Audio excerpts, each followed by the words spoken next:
Inserm point of view is that we, in terms of IP, we had patents, software, animal models, what else, database, everything possible was included in the several projects.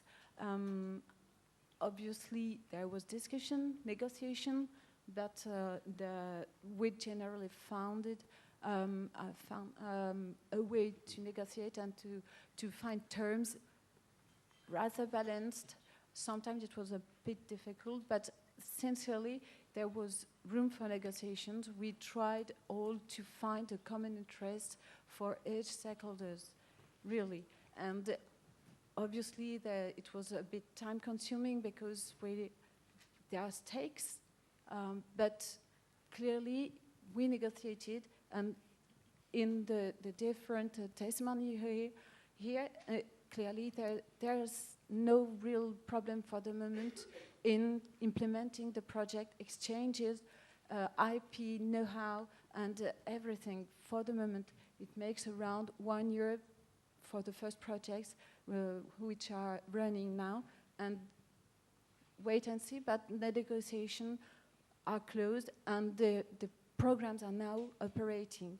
So wait and see, and we try to discuss and negotiate even the joint ownership, even the revenue, the compensation and everything, and it's part of the negotiation, and we concluded the agreements. Peter, would you like to?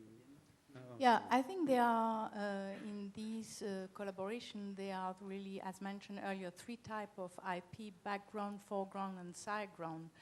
Background IP, each partner is free to put background IP into the consortium or not. This is really up to each partner.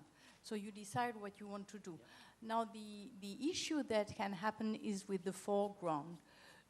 Do we have joint IP? Do we have single ownership? And in this case, it is open for negotiation later when the IP is generated. Sideground is not going to be a major issue in this case, even within the field of the project, I think. Thank you. Peter?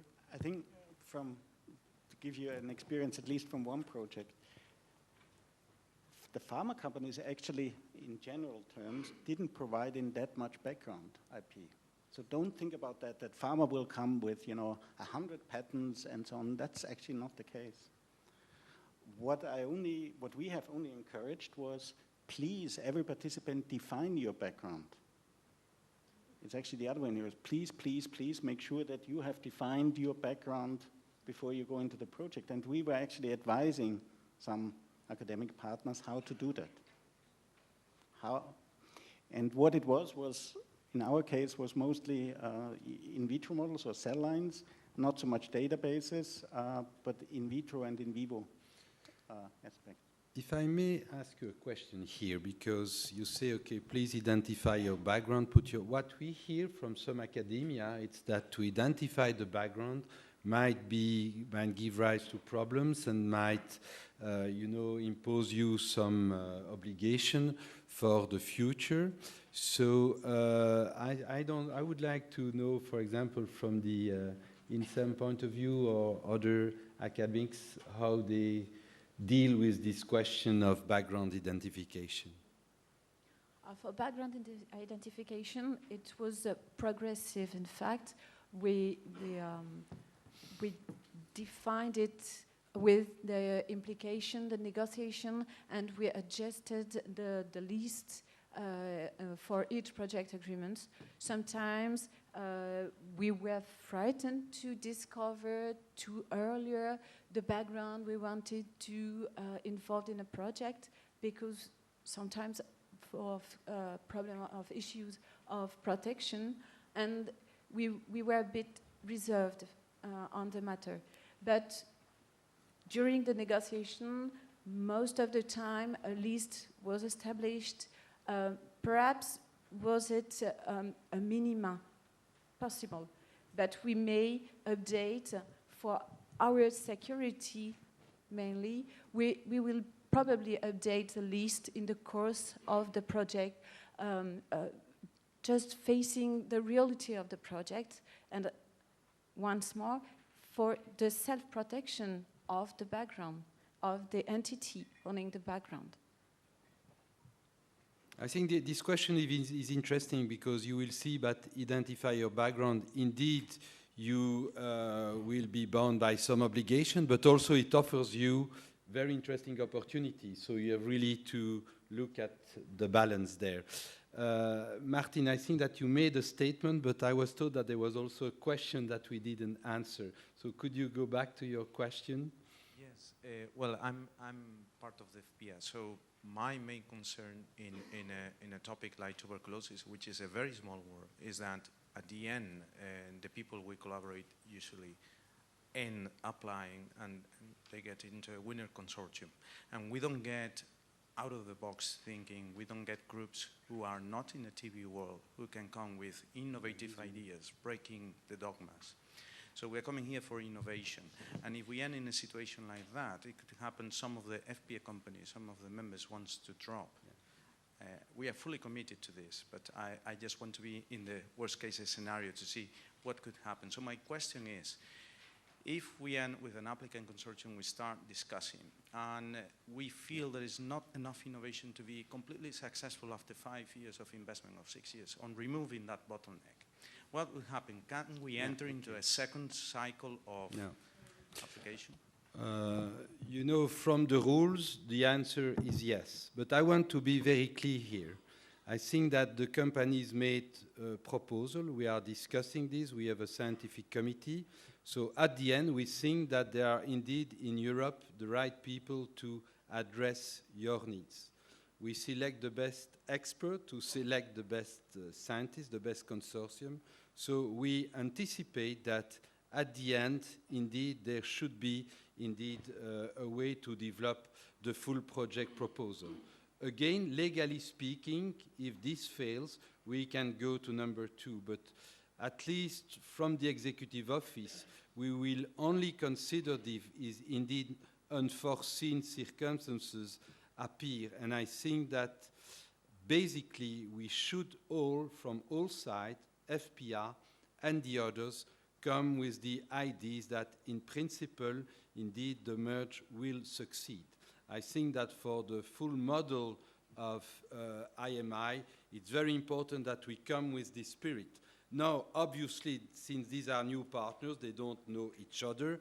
I mean, there might be unforeseen circumstances, but I think that we should not come with the idea what happens. I think that really the goal is to have these things running and working. And I must say that our experience for the second call is extremely positive because there was some concerns from the FPA company, and I must say that after meetings, and the point you made is critical, this is not solved by conference calls or emails. You have to meet people, have to know each other, and then you will realize that perhaps there is a strength that you don't identify and that you will identify by discussing your new partners. We are trying to bring you there the best scientists for the topics you identify. So we anticipate that in principle this will work.